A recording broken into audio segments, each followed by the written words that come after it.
Why can Stoicism endure in the 21st century? We live in an age of unlimited comfort, and yet we're more anxious than ever. We have access to knowledge, tools, people, but we still feel powerless. Why? Have you ever felt like everything is collapsing around you? The news is overwhelming. People are exhausting. You burn out. And all that remains is to scroll through your feed in search of a break. But here's what's important. One ancient philosopher already knew how to deal with this. He left us not just advice, but protection. Stay until the end. I'll tell you a fact about Marcus Aurelius that most people don't know. A modern person lives under constant pressure: news, anxiety, expectations, comparisons. You open social networks, and in 10 minutes, you see someone. Become a millionaire, get married, buy an apartment, lose weight, achieve enlightenment, and you're like, and me? You feel like you're falling behind? You want to prove yourself, catch up, feel confident, even for a moment. But it's not just pressure. It's noise. You're in the middle of an information storm. Voices telling you what success looks like, who you should be, what you should feel. No wonder you're tired. That's where Stoicism enters. Not as a philosophical theory, but as a way to survive. What is Stoicism? It's not about being soulless or hiding your feelings. Stoicism is about walking through the storm without getting lost in it. It was born in the noisy Athenian ports, where life was harsh, full of injustice and pain. Zeno of Citium, the founder of Stoicism, came to philosophy after a shipwreck. Having lost everything, he began to search for what was truly important. He wrote, "Happiness is living in harmony with nature, and nature is reason. Your reaction is your power. Are you ready to reclaim it?" The Stoics divided everything in life into two groups: what depends on us and what is beyond our influence. You don't control other people, the weather, prices, unexpected events. But you do control your reactions, your behavior and choices. Epictetus, a former slave, wrote, "You can be free even while in chains, because freedom lives in the mind."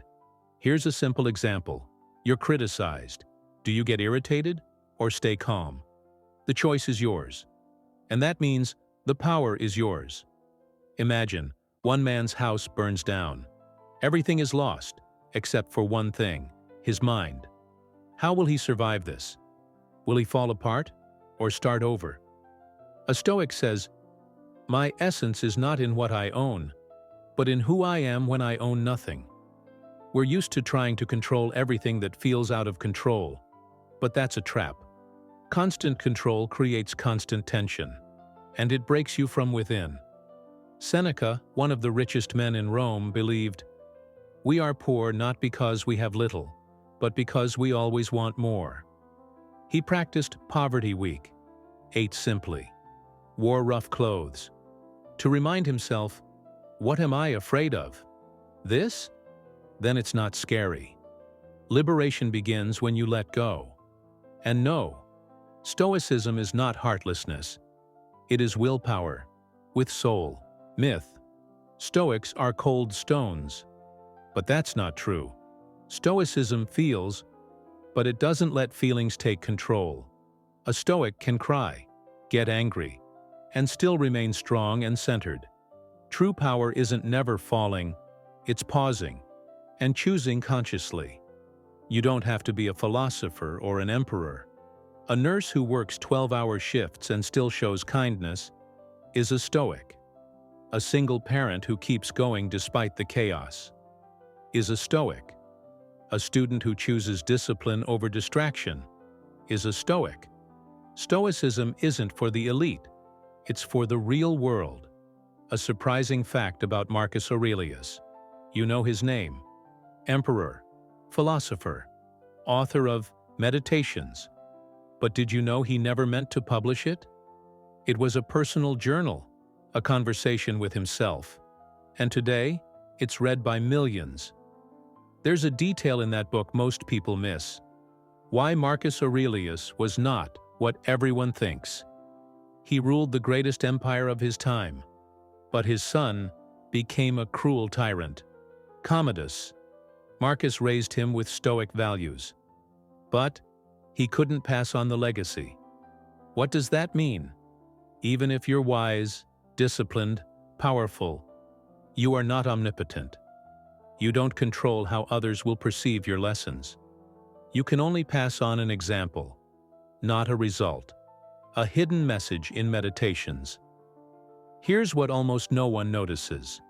Marcus Aurelius often repeats the same phrase. You are your thoughts, and only your thoughts. He wrote it to himself. Again, and again, and again. Why? Because even he, a ruler, philosopher, strategist, needed a reminder. His mind is the only true refuge in a world he cannot control. If even Marcus doubted, then so can we. And if he reminded himself daily, so must we. A practice for today. If you want to begin the Stoic path, start small. Take a piece of paper. Draw 2 columns. Control. My thoughts, my words, my reactions. Not control. The past, other people's opinions, news, accidents. Now, anytime you feel anxious, ask, which column is this in? It's simple, but it's what Marcus did. Every day. And so can you. Because being a Stoic isn't about the past, it's about the present, and about your choice. Everyday Stoicism. You wake up. The first thing you see, more bad news. Do you panic? No. The Stoic asks, what can I do? If the answer is nothing, stay calm. If the answer is action, act, without complaint and noise. You argue with someone you love. You want to react. But the Stoic pauses. That pause isn't weakness. It's strength. The kind that changes everything. Every day is a chance to practice. Not in theory, in the smallest moments. Didn't shout? Well done. Didn't judge? Another step. Didn't give up? You're growing. Growth isn't loud, it's quiet. It happens when no one's watching.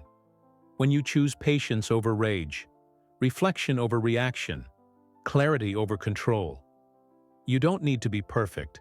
You need to be aware. Maybe Stoicism isn't just a philosophy for difficult times. Perhaps it's the only one that was made for times like these. Because in a world of noise, stillness is power. Subscribe if you feel Stoicism is not just a philosophy, but a shield. And write in the comments, which idea from this video hit you the hardest?